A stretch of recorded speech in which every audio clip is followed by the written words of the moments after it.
से बोलो जय भीम, प्यार से बोलो जय भीम, जोर से बोलो प्यार से बोलो जय भीम।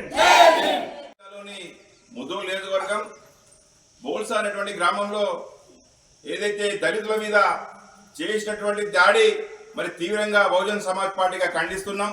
ఏవైతే మరి బోల్సా గ్రామంలో డాక్టర్ బాబాసాహెబ్ అంబేద్కర్ గారి యొక్క జయంతి ఉత్సవాలు చేసుకుంటే మరి ర్యాలీలో మరి ఏవైతే అల్లరి మూకలు మరి వాళ్ళు ఏదైతే జై భీమ్ అనేటువంటి నినాదంతో మరి ఏవైతే డాక్టర్ బాబాసాహెబ్ అంబేద్కర్ గారి యొక్క ఆలోచన వర్ధిల్లాలని చెప్పేసి మరి యాత్ర చేసుకున్న క్రమంలో ఏవైతే కొంతమంది అల్లరి ముక్కలు ఈ గ్రామంలో ఉన్నటువంటి ఎస్సీల మీద దాడి చేయడం ఎంతవరకు సమంజసం అని అంటా ఉన్నాం.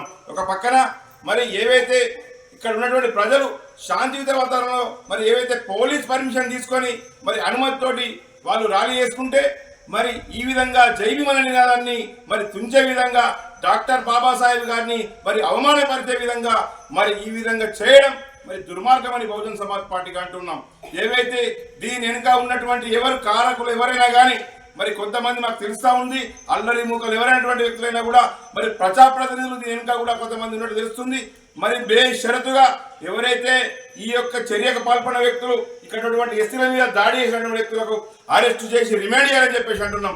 లేనట్టయితే బహుజన్ సమాజ్ పార్టీ మా రాష్ట్ర నాయకుల యొక్క ఆదేశాల మేరకు మేము ఎటువంటి ఆందోళనకైనా సిద్ధంగా ఉంటాం. అదేవిధంగా ఏవైతే ప్రజలతోటి ముఖమడి ఆందోళన చేసినా కానీ మేము చేస్తాం.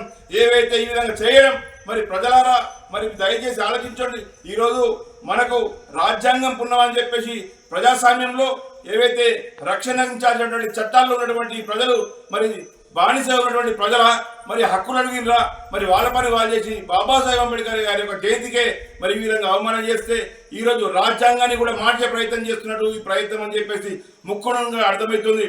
ప్రజలను అర్థం చేసుకోండి, రాజ్యాంగం ప్రమాదంలో ఉంది. ఒకవేళ రాజ్యాంగం ప్రమాదం ఉందని చెప్పి వీళ్ళు సంకేతాలు మనకి ఇస్తున్నారు. ఒకవేళ మన ప్రజలు మరి చైతన్యం కాకుంటే మరి ఈ విధంగా దాడులు చేస్తారు, అవమానం చేస్తారు. కాబట్టి ఈ ప్రజలకి సరైన విధంగా జవాబు చెప్పాలని చెప్పేసి మేము మీకు ఈ విధంగా వినతి చేస్తా ఉన్నాం. ఏదైనా కానీ జై భీమ్ అనే విధానాన్ని ఖచ్చితంగా వినిపిస్తాం.